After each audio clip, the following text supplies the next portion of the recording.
तो चलिए चाय पर चर्चा की शुरुआत करते हैं। सबसे पहले हम बात करेंगे सीबीएसई की 12वीं की परीक्षा के नतीजों की, जो आज घोषित कर दिए गए और इस साल भी इस परीक्षा में लड़कियां बल रही हैं। 12वीं बोर्ड की परीक्षा में इस बार 91.52% छात्राएं पास हुई हैं, जबकि 85.12% छात्र इस परीक्षा में सफल हुए हैं।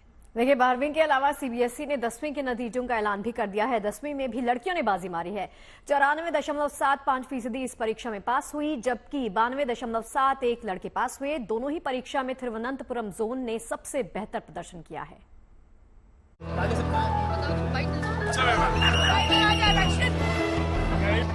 साल भर की मेहनत का जब सिला मिला तो बच्चे खुशी से झूम उठे। सीबीएसई बोर्ड ने 12वीं के नतीजे जैसे ही घोषित किए, बेसब्री से रिजल्ट का इंतजार कर रहे बच्चों का तनाव पल भर में फुर हो गया। अब हाथ में परीक्षा परिणाम है और कामयाबी का जश्न है। इस साल 12वीं क्लास में 87.98% छात्र पास हुए हैं। इस साल भी लड़कियों ने बाजी मारी है और उनका रिजल्ट लड़कों के मुकाबले 6.40% बेहतर रहा है। लड़कियों का पास प्रतिशत 91.52% रहा है, जबकि लड़कों का पास प्रतिशत 85.12% रहा है। इस बार त्रिवेंद्रम जोन ने 99.91% के साथ सबसे बेहतर प्रदर्शन किया है। वहीं दूसरे नंबर पर 99.04% के साथ विजयवाड़ा है। तीसरे नंबर पर 98.47% के साथ चेन्नई के छात्रों ने बाजी मारी है। स्कूली छात्रों को आज खुशी का डबल डोज मिला है, क्योंकि 12वीं के नतीजों के ऐलान के कुछ ही देर बाद सीबीएसई ने 10वीं के नतीजे भी जारी कर दिए। इस साल का परिणाम पिछले साल के मुकाबले बेहतर रहा है। 10वीं के नतीजों में एक बार फिर लड़कियों ने बाजी मारी है। इस बार लड़कियों का कुल पास प्रतिशत 94.75 रहा है और लड़कों का कुल पास प्रतिशत 92.71% रहा है। नतीजों के मुताबिक त्रिवेंद्रम एक बार फिर टॉप पर रहा है, जहां 99.75% बच्चे पास हुए हैं, जबकि 99.60% के साथ विजयवाड़ा दूसरे स्थान पर। 12वीं पास कर चुके इन बच्चों का उत्साह देखते ही बनता है। अब स्कूलों की चारदीवारी से बाहर निकलकर कॉलेज कैंपस में प्रवेश करने का वक्त आ गया है, लिहाजा जश्न तो बनता ही है। Bureau report, good news today. तो 10वीं और 12वीं दोनों ही काफी अहम पड़ाव होते हैं किसी भी बच्चे की जिंदगी के लिए। तो हमारे साथ टॉपर जोड़ रहे हैं संस्कार दीप अग्रवाल, जिन्होंने 99% अंक हासिल किया है 12वीं में। सबसे पहले मेनी कांग्रेचुलेशंस आपको संस्कार। Thank you. ये बताइए कि आज कैसा महसूस कर रहे हैं? अब थोड़ा सा मुस्कुरा लीजिए भाई, सारा टेंशन खत्म हो गया है, रिजल्ट आ गए हैं और 99%। मुझे लगता है हम लोग अपने समय में सोच भी नहीं पाते थे कि 99% आएंगे हमें। सोचा तो मैंने भी नहीं था इतनी बड़ा जगह। तो कैसे हुआ, कैसे ये जरा बताइए? कितनी मेहनत की, कितने रोज में कितनी पढ़ाई करते थे? रोज बस दिन में घंटे के हिसाब से तो मैं कभी भी नहीं पढ़ा हूँ, बट पूरा ऐसे रेगुलर शेड्यूल मेंटेन किया। एंड में आके बहुत वो नहीं किया, बस पूरे साल लगातार शेड्यूल बना के करा और उसे ही फॉलो करता रहा, इसलिए। अच्छा, मुझे ये बताइए कि अभी आपके 99% मार्क्स जो आए हैं, घर वालों का रिएक्शन, फ्रेंड्स का रिएक्शन, आपके जो कोच होंगे, टीचर्स होंगे, उनका रिएक्शन कैसा है? वो मुझसे ज्यादा खुश थे, मतलब किसी को भी इतनी उम्मीद नहीं थी कि इतना बढ़िया नंबर आ जाएंगे, तो सब बहुत ज्यादा खुश थे। अच्छा, जितनी मेहनत की थी हर सब्जेक्ट में उतने ही मार्क्स आए या कहीं कोई गुंजाइश रह गई है? नहीं, अब इसमें इतना गुंजाइश तो नहीं रही, बट हाँ, एक दो सब्जेक्ट्स में थोड़ा लगता है, बट अब इससे ज्यादा मांगना तो फिर हो जाएगा। बिल्कुल। अच्छा, ये बताइए कि जो पढ़ाई लिखाई का स्केड्यूल रहता था वो क्या था दिन में? क्योंकि मैंने सुना है कि आजकल जो 11th-12th के बच्चे हैं उनका पूरा स्केड्यूल बदल गया। आजकल बच्चे रात में पढ़ते हैं और दिन में सोते हैं। मुझसे रात में तो कभी पढ़ाई नहीं होती थी, बट अच्छा, आप अर्ली राइजर हैं? मैं दिन में ही पढ़ता था। बीच में ब्रेक के लिए कभी टीवी देख लिया, कभी खेलने लग गए, इससे मेंटल एग्जॉशन भी नहीं आता था। क्या क्या सब्जेक्ट्स थे आपके पास? Maths, accounts, BST, English and PEd. वाह, अच्छा। फेवरेट सब्जेक्ट कौन सा है आपका? बीएसटी और अकाउंट्स। क्या बात है। अच्छा संस्कार, ये बताइए कि आप जिस तरह से बता रहे हैं उसमें सेल्फ स्टडी आपने कितना किया, और अलग से आपने क्या कोई कोचिंग भी ली, ट्यूशन भी लिया इस बीच? हाँ जी, घर के पास मेरा ट्यूशन रहता था, मेरे घर वाले भी हमेशा वहीं से पढ़े हैं तो मैं वहीं जाता था। अच्छा, एक मेरा भी सवाल है हाँ। कि संस्कार आपने कितना एक्सपेक्ट किया था कि आपके कितने % आ सकते हैं? मेरे को ये तो पता ही था कि 95 प्लस तो आ जाएंगे, बट 99 कभी नहीं सोचा था। क्या बात है। क्या बात है। लेकिन बहुत से लोग subjects भी expect वैसे करते हैं हैं ना, कि जो 99 आएंगे तो 92 आ जाते नहीं, हैं। लेकिन कम किया। संस्कार यहाँ पे जैसे हमने भी जब पढ़ाई की, देखिए ह्यूमैनिटीज में थोड़ी मुश्किल होती है, लेकिन आपके जो सब्जेक्ट्स हैं उसमें तो ये है, जैसे मैथ्स हो गया, अकाउंट्स हो गया, उसमें तो पूरे के पूरे नंबर आते हैं। तो इसीलिए कहीं ना कहीं ये होगा कि अगर बढ़िया पेपर गया है तो हो सकता है कि इतने नंबर आ जाए जो आपको आए भी, जो आपको आए भी। अच्छा, जब एग्जाम देकर घर आए थे तब आके हिसाब किताब लगाया था? अच्छा, ये वाले सवाल ठीक हो गए, ये वाले ठीक हो गए होंगे, ये गलत, ऐसा कुछ किया था आगे? नहीं, घर आते ये सब छोड़ देते हैं बस, क्योंकि अभी हमारे हाथ में नहीं होता ना, वो तो एग्जाम में देखे। अच्छा, पता है अगर मेरे 99 मार्क्स आते तो मैं नाचती गाती उछलती कूदती। इतना सीरियस होने की जरूरत नहीं है। सेलिब्रेशन किया है, अभी पार्टी की है या नहीं, ये बताइए। अभी तो सिचुएशन ऐसी है कि परसों से ही जब CUET है तो अभी तो कुछ नहीं कर सकते, बट उसके बाद जरूर है। आगे क्या फिर करना है, कहाँ से कॉलेज करना है, क्या करना है आपको, कुछ प्लान किया है आपने? अभी तो DU के ही होप है, SRCC जाने का। अच्छा, नाइस। और आगे फिर क्या करने का सोचा है भविष्य में? इन फ्यूचर आप क्या बनना चाहते हैं? या तो मैं BCom ऑनर्स परस्यू करना चाहूंगा या फिर लॉ। गुड, बहुत बहुत धन्यवाद हमसे बात करने के लिए भी, और एक बार फिर से आपको ढेर सारी शुभकामनाएं अभी के लिए भी और आने वाले आपके भविष्य के लिए भी। चलिए, और हमारे सहयोगी मनीष चौरसिया ने कुछ और टॉपर्स से आपको बता दें, उन्होंने बात की है, क्या कुछ कहना है उनका, कैसा एक्सपीरियंस उनका रहा है, आइए जरा देखते हैं। आदित्य है मेरे साथ, CBSE 12th में 97.8% मार्क्स आए हैं। खुशी तो आप लोग के चेहरे पर दिखाई पड़ रही है, उनकी मम्मी भी उनके साथ में है, लेकिन कितनी मेहनत और कितने घंटे की पढ़ाई थी?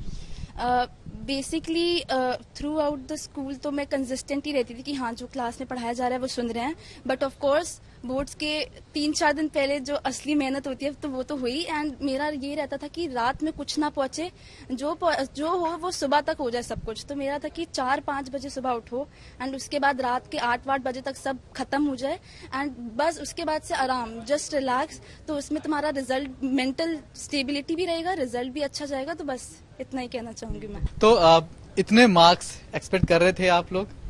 हाँ, इतने ही कर रहे थे। She is satisfied. थोड़ी बहुत मिस्टेक्स हो गई थी इसकी, इससे ज्यादा भी कर रही थी, लेकिन जब एग्जाम दिया इसने तो इसको पता लग गया कि कहीं कहीं पे मिस्टेक्स हो गई हैं, तो मेरे इतने रफली 98 के लगभग आएंगे। पेरेंट्स खुश हैं, हमारे साथ लक्ष्य है, नंदिनी है, लक्ष्य के 98% मार्क्स है, नंदिनी के 95% मार्क्स हैं। बात करते हैं उनसे। लक्ष्य, इतने मार्क्स एक्सपेक्टेड थे या फिर कुछ और लग रहा था? ऑनेस्टली एक्सपेक्टेड थे कि अराउंड 97 आ जाएंगे, बट स्टिल तब भी एक्सपेक्टेशन के ऊपर ही आया 98 आई वुड से। कितने घंटे की पढ़ाई थी, कितनी मेहनत कर रहे थे? I think consistently about 5 to 6 hours, and उससे पहले अबाउट 3 to 4 आवर्स, बट जब लाइक प्री बोर्ड शुरू हो गए थे and a few months only were left, then at least 5 to 6 hours every day.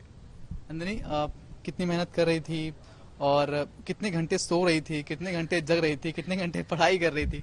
Actually मेरा बहुत ही उल्टा सिस्टम था। मैं दिन में सोती थी, रात को पढ़ती थी। So I was like 5-6 hours again, इससे ज्यादा नहीं होता।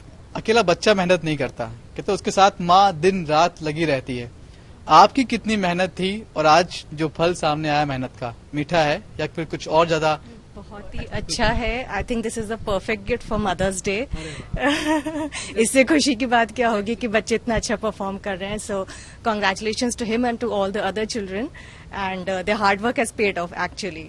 तो बच्चों की मेहनत है सारी, आई वुड से कि बच्चों ने अच्छे से मेहनत की, that's why the result is this.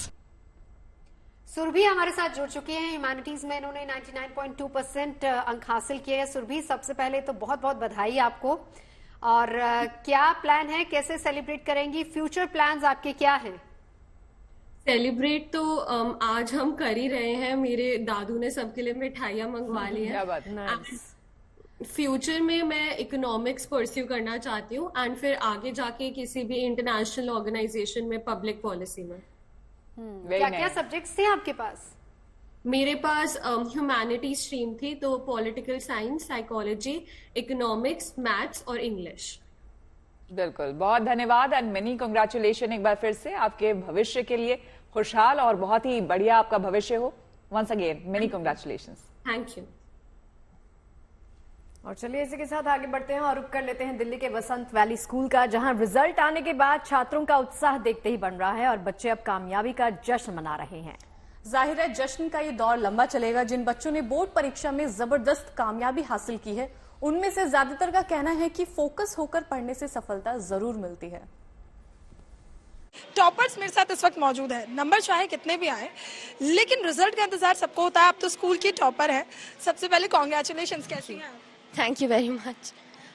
अब मैं थोड़ा सा तो मेरे को बिलीफ नहीं हो रहा, थोड़ा अजीब लग रहा है अभी, लेकिन खुश बहुत है और अब फैमिली को थोड़ा गर्वित करके बहुत खुशी हो रही है।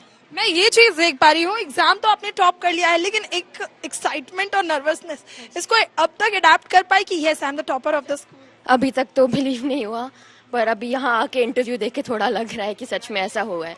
सुमाया, आप स्कूल की टॉपर है। अगर हम किसी टॉपर की बात करते हैं, यानी सभी बच्चों में सबसे ज्यादा नंबर, हालांकि नंबर से बहुत ज्यादा फर्क नहीं पड़ता, लेकिन फिर भी अगर आप टॉपर होती हैं तो कोई एक आपका रूटीन भी होता होगा, कितने घंटे पढ़ना है, क्या क्या पढ़ना है, क्या क्या पढ़ा, कितने घंटे पढ़ा?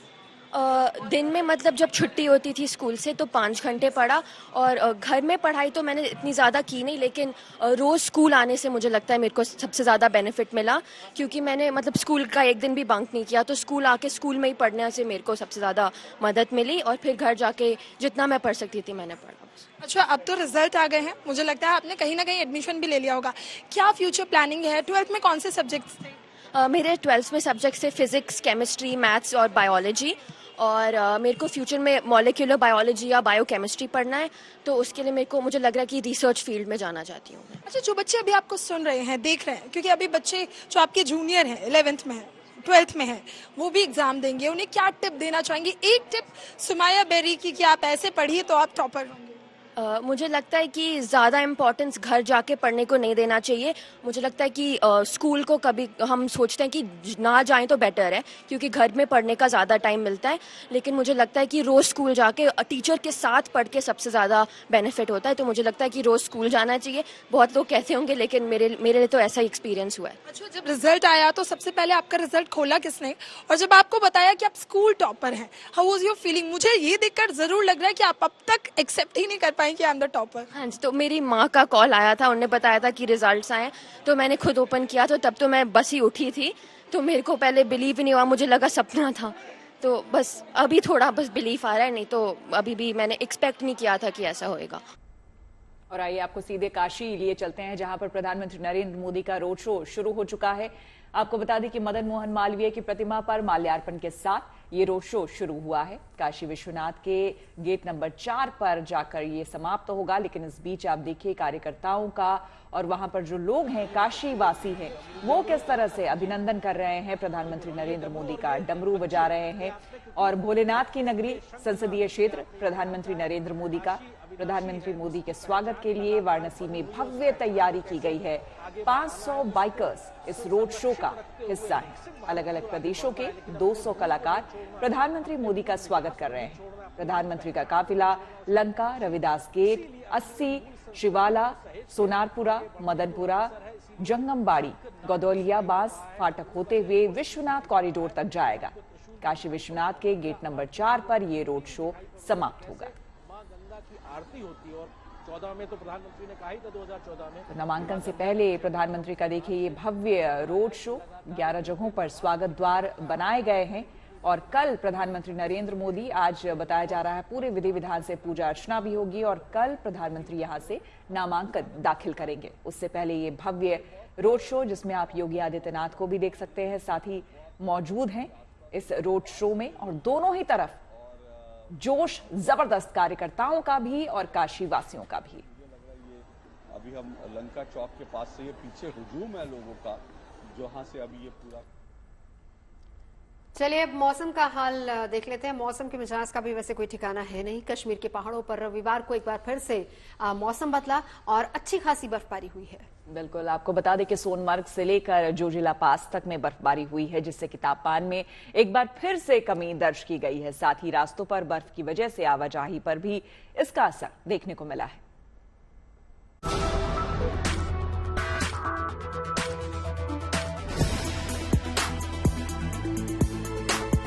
ये नजारा किसी एनिमेशन फिल्म जैसा लगता है, लेकिन कुदरत की इस चित्रकारी के आगे इंसान की कलाकारी की क्या बिसात। ये दिलकश और हसीन नजारा है कश्मीर का, उसी कश्मीर का जिसे दुनिया की जन्नत कहा जाता है।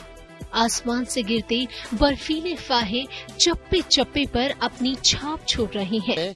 कश्मीर के पहाड़ी इलाकों पर एक बार फिर मौसम का मिजाज बदला। मैं इस वक्त जोजिला दर्रे पर खड़ा हूं, जहां पर हजारों की तादाद में जो वाहन है वो फिलहाल फंसे पड़े हैं, क्योंकि आवाजाही के रास्ते में बड़ी बाधाएं आ रही हैं।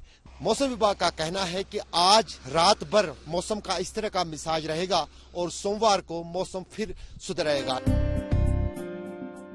आसमान से लगातार बर्फ गिरती जा रही है। सड़कों से लेकर गाड़ियों की छतों और पहाड़ों की चोटियों पर बर्फ का साम्राज्य है। ऐसे में गाड़ियों की आवाजाही भी प्रभावित हुई है। हालांकि माना जा रहा है कि बर्फबारी रुकने के बाद एक बार फिर ट्रैफिक दुरुस्त हो जाएगा।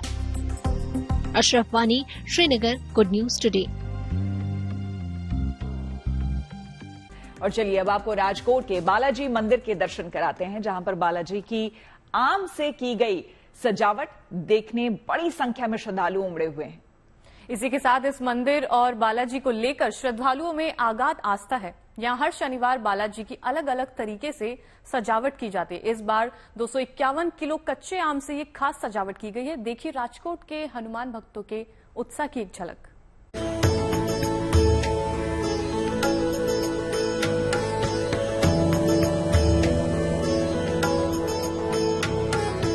दादा को मैंगो का दिव्य श्रृंगार किया हुआ है। हजारों भक्तों दादा के दर्शन करने यहाँ आते हैं और दादा की राजोपचार पूजन से यहीं 22 मिनट की आरती होती, तो आप भी परिवार के साथ दादा के दिव्य दर्शन का लाभ लें। ये 200 साल पुराना मंदिर है। यहाँ पे साक्षात बालाजी दादा विराजमान है और सब भक्तों की मनोकामना दादा पूर्ण करते हैं। आज यहाँ पे कच्ची केरी का डेकोरेशन किया है। ऐसा बताया गया है कि 251 किलो की मैंगो का डेकोरेट किया है, तो बहुत ही सुंदर डेकोरेशन किया है। बालाजी महाराज के जो श्रृंगार है वो भी बहुत अच्छा किया है और एकदम यहाँ कैसे मन खुश हो जाता है।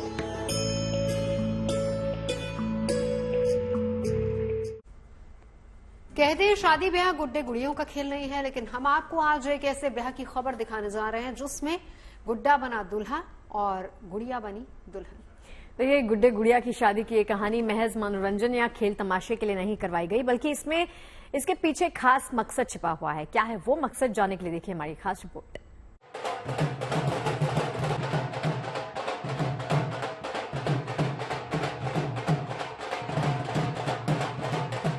बैंड बाजे के साथ निकलती बारात, नाचते गाते झूमते लोग, सजी धजी महिलाएं, सभी मिलजुल कर धूमधाम से उत्सव मना रहे हैं। ये तस्वीरें झारखंड में जमशेदपुर की है।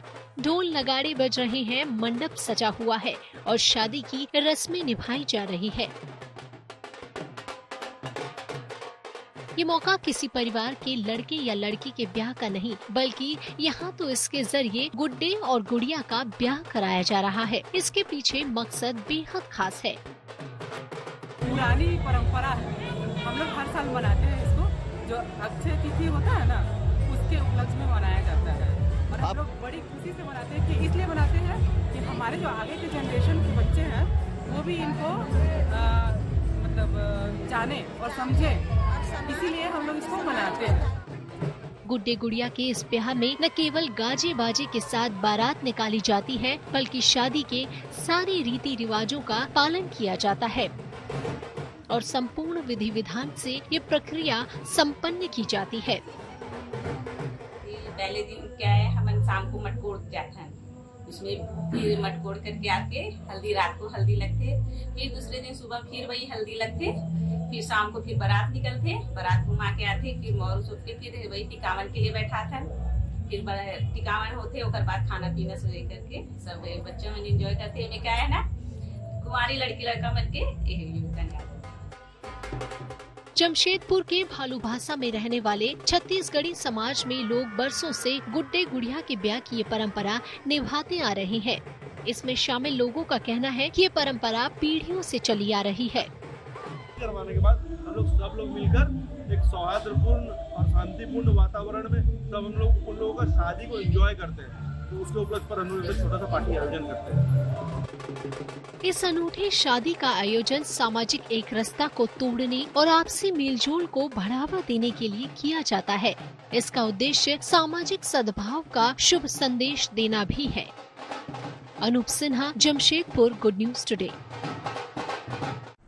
और अब बात ड्राइवरलेस कार की। जी हाँ, IIT गांधीनगर के छात्रों ने अनोखा कारनामा किया है। अपनी लगन और मेहनत से एक ड्राइवरलेस गोल्फ कार्ट बनाया है, जो कि बिना ड्राइवर के आसानी से लोगों को एक जगह से दूसरी जगह पहुंचा सकती है। हालांकि इस कार की टेस्टिंग अभी भी जारी है और इसमें कई और बदलाव किए जाने की गुंजाइश है, लेकिन ड्राइवरलेस कार के आविष्कार की दुनिया में ये उपलब्धि बड़ी मिसाल साबित हो सकती है।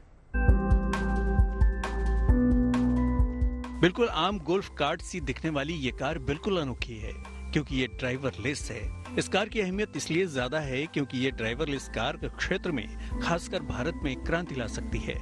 इस कार्ट को बनाया है IIT गांधीनगर के छात्रों ने। 10 छात्रों के ग्रुप ने जनवरी 2024 में ये ठाना कि उन्हें कुछ अलग करके दिखाना है। इसी सोच और लगन ने उन्हें सफलता दिलाई है।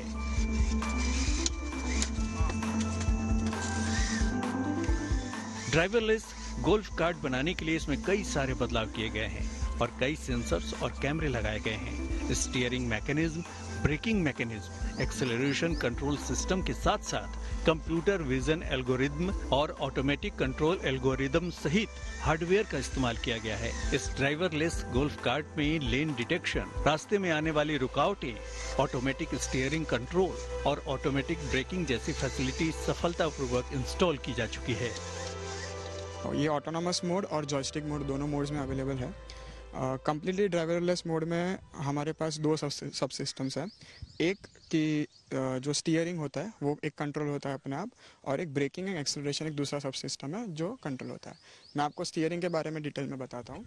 तो जैसा कि आप देख सकते हैं कि ये जो स्टीयरिंग व्हील है वो एक चेन मैकेनिज्म से कनेक्टेड है, एक मोटर के द्वारा, जिसको कमांड जा रहा है एक माइक्रो कंट्रोलर से, और ये कमांड ले रही है यहाँ पे ऑन बोर्ड पीसी से। ये पीसी यहाँ पे जॉयस्टिक से भी कनेक्टेड है। अगर मैं इस जॉयस्टिक को घुमाता हूँ तो वहाँ पे स्टीयरिंग घूमता है जैसे कि आप देख रहे हो, और अगर मैं यहाँ पे एक बटन दबाता हूँ तो ये कम्प्लीटली ऑटोनॉमस मोड में चली जाती है, जिसमें भी ये लेन डिटेक्ट हो रहा है। तो यहाँ पे 2 पट्टियाँ हैं जिसमें ये लेन डिटेक्ट हो रहा है और ये स्टीयरिंग में अपने आप चल रहा है। ये इमरजेंसी बटन है। अगर बाई चांस गाड़ी डीरेल होने के चांसेस बढ़ जाते हैं तो हम ये बटन दबा के इसको वापस ट्रैक पे ला सकते हैं। फिलहाल इस ड्राइवरलेस गोल्फ कार्ट का इस्तेमाल हवाई अड्डों, रेल परिसरों, मॉल आदि में किया जा सकता है। इसे ड्राइवरलेस बनाने में महज 65,000 रुपए का खर्च आया है। ड्राइवरलेस गोल्फ कार्ट की रफ्तार 7 किलोमीटर प्रति घंटे पर तय की गई है, लेकिन छात्रों का मानना है कि इसमें अभी और सुधार की जरूरत है।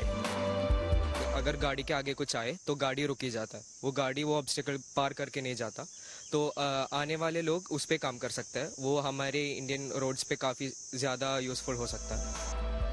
हालांकि इस ड्राइवरलेस गोल्फ कार्ट का अभी परीक्षण चल रहा है और उम्मीद है कि आने वाले दिनों में ये ड्राइवरलेस गोल्फ कार्ट नया मिसाल बनकर उभरेगा। Atul Tiwari, Gandhinagar, good news today. और आइए अब आपको बॉलीवुड के सुपरस्टार अक्षय कुमार की भक्ति की तस्वीरें दिखाते हैं। अक्षय कुमार के फैंस के लिए much awaited upcoming film jolly LLB 3 की शूटिंग जोर शोर से चल रही है। रविवार को फिल्म की शूटिंग के लिए अक्षय कुमार और हुमा कुरैशी राजस्थान के पुष्कर पहुंचे और इस दौरान उन्होंने विश्व प्रसिद्ध ब्रह्मा जी मंदिर में पूजा अर्चना की। वहां मौजूद तीर्थ पुरोहित ने उन्हें जगत पिता ब्रह्मा मंदिर के दर्शन कराए और अक्षय आशीर्वाद लेकर अपनी शूटिंग के लिए रवाना हुए। कभी कभी समय बहुत जल्दी नहीं बीत जाता, बिल्कुल वैसे ही जैसे कि हमारी चाय और अच्छी खबरों का डोज, पता ही नहीं चलता कब बीत भी गया। बिल्कुल, और देखिए नए नजरिए के साथ चुनिंदा खबरों को तराश कर कल फिर होगी चाय पर चर्चा। जी हाँ, देखिए फिलहाल आज के लिए इजाजत दीजिए, मिलते हैं कल ठीक शाम 5 बजे मजेदार खबरों के साथ। मजेदार खबरें भी होंगी, चाय भी होंगी और अच्छी अच्छी बातें भी होंगी और कुछ इन्फॉर्मेशन भी होगी आपके लिए। तो आप तब तक अपना ख्याल रखिए, लेकिन कल 5 बजे जरूर आइए।